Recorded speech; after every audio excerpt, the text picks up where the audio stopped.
Brasil. Então, tudo que nós formos construir, nós vamos ter que ver, ministro, a questão dos valores também.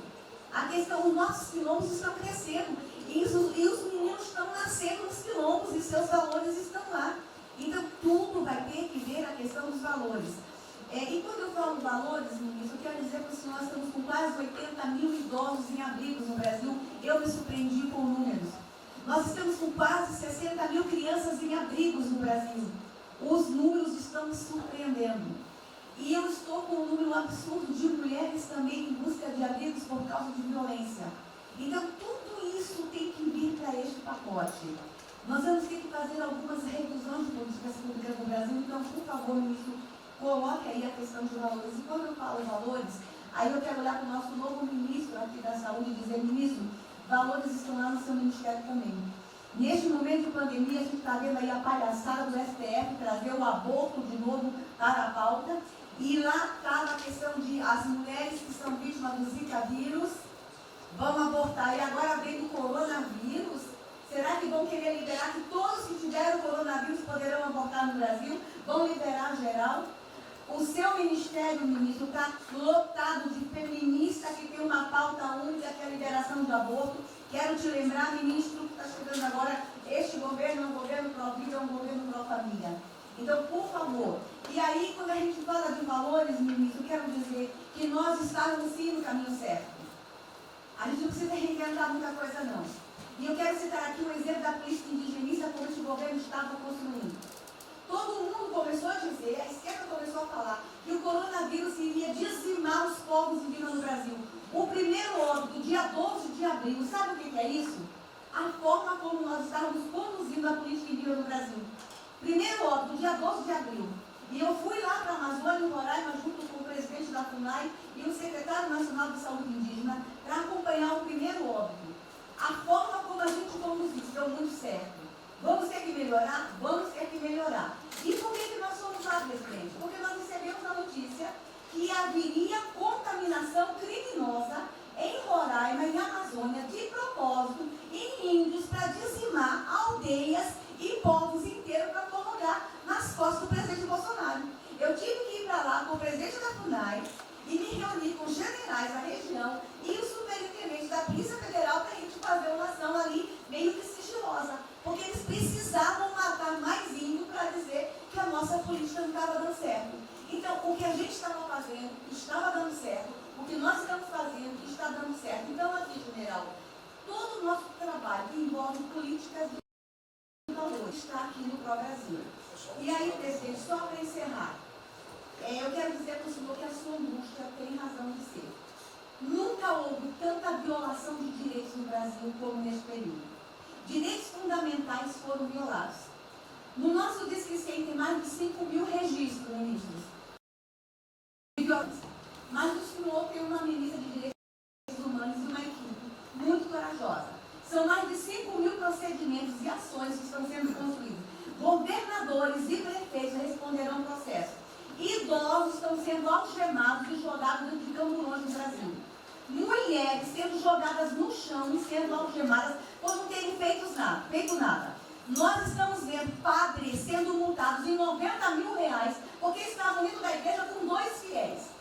A maior violação de direitos humanos da história do Brasil nos últimos 30 anos está acontecendo neste momento. Mas nós estamos tomando providências, a pandemia vai passar, mas governadores e prefeitos responderão processos.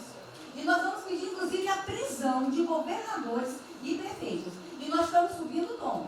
E discursos estão chegando. Nosso ministério vai começar a pegar pesado com governadores e prefeitos. Nunca vimos o que está acontecendo hoje. Se eles falavam que nós éramos violadores de direitos, eles estão. Inclusive, o governador Wellington agora, ontem, determinou que a polícia poderá entrar nas casas.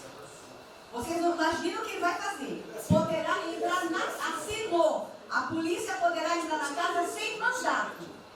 Então, assim, as maiores violações estão acontecendo nesses dias. Então, nós estamos fazendo enfrentamento de mais de 5 procedimentos. O nosso ministério já tomou a iniciativa e nós estamos pedindo, inclusive, a prisão de alguns governadores. Então, está aí algumas respostas. Valores. Por favor. Valores. Posso falar? Pode falar. Houve aqui participação, na representação do ministro Paulo Guedes, que a senhora vai receber mais dinheiro.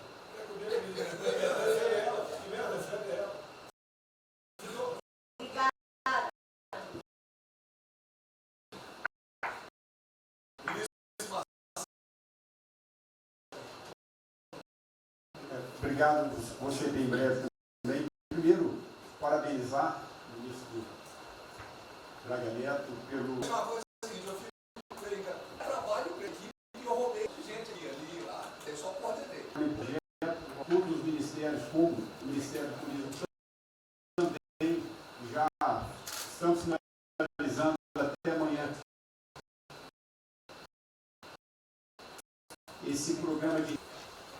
Presidente, turismo, óbvio, importância muito na economia, mais de 8%, ou seja, quase 10% do PIB nacional é turismo. O presidente falou que vai extinguir o Ministério porque o turismo acabou. Agora precisa do Ministério mais do que nunca, presidente. O turismo vinha numa crescente muito importante. O ano de 2019 cresceu 2,6%, enquanto a economia cresceu 1%, gerou 163% a mais de emprego do que o ano de 2018. E, obviamente, no meio dessa pandemia, foi o primeiro a ser impactado de forma brutal. O Rogério Marinho sabe bem disso e nos ajudou muito aí. Quero aproveitar para agradecer o Paulo Guedes, a Marinho também nos ajudou muito nesse processo, de contemplar, ou seja, de ter um plano de ação que viesse evitar o desmonte do setor do turismo, porque grande parte das empresas do fluxo de caixa de 100 para 0 de um dia para o outro. Então, ações como a suspensão do contrato de trabalho, o ministro Moro também agradeço, teve uma ação fundamental para o setor, que foi uma medida provisória que contemplasse ambas as partes, tanto o consumidor quanto as empresas, através da Senacom, que impediu judicializações em massa, porque aquela pessoa que comprou o ingresso de um show ou um pacote turístico, ela, se fosse para cima das empresas ainda para pedir o reembolso de imediato, isso seria catastrófico, geraria mais desemprego ainda.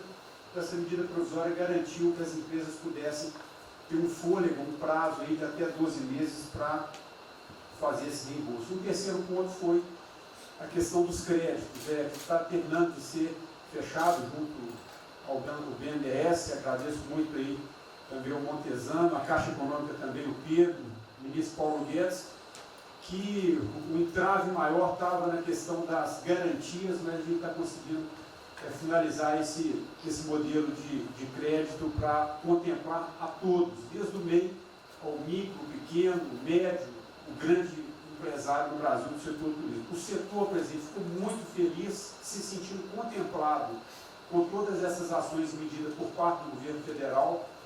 O setor do turismo no Brasil fizeram cartas com as principais associações agradecendo a postura do governo federal em relação a isso. Eu quero, presidente, falar um assunto aqui que talvez seja muito polêmico, mas eu acho que é importante esse debate nesse momento. Aí eu falo também para a ministra Damares, que eu sei que é uma pauta muito sensível também a ela, que é a questão, presidente, porque o Ministério do Turismo agora tem que ter um planejamento, um plano de atração de investimentos, que é o que gera emprego, renda, é o que ajuda, obviamente, a economia do Brasil. E para isso, presidente, eu acredito que é um momento propício nesse planejamento da retomada discutir os resorts integrados. Não é legalização de jogos, não é bingo, não é caça-níquel, são resorts integrados. Obviamente, presidente, uma pauta que precisa ser construída, ainda mais estou olhando para o cara aqui para mim. A pauta precisa ser construída com as bancadas da Câmara, tanto a evangélica quanto a mostrando ou desmistificando vários mitos que giram em torno disso. Não sei se o ministro Paulo Guedes concorda. Nós temos a possibilidade de atrair pelo menos 40 bilhões de dólares para o Brasil só de outorgas, de investimentos imediatos para essa pauta.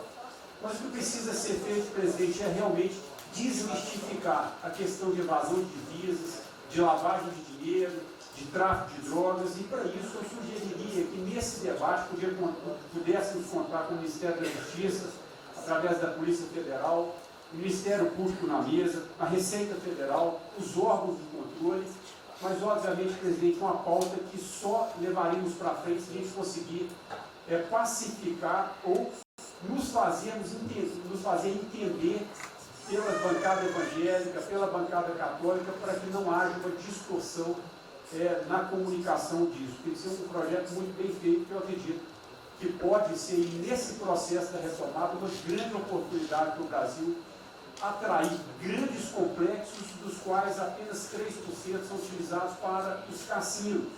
E outra, isso não tem impacto diretamente nenhum na família dos trabalhadores brasileiros. Tá tipo um diabo.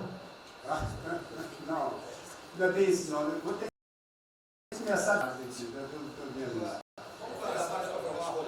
Então, presidente, aqui, não estou dizendo que a gente tem que colocar isso como um projeto de governo, obviamente, mas abrir esse debate em torno dos resorts integrados.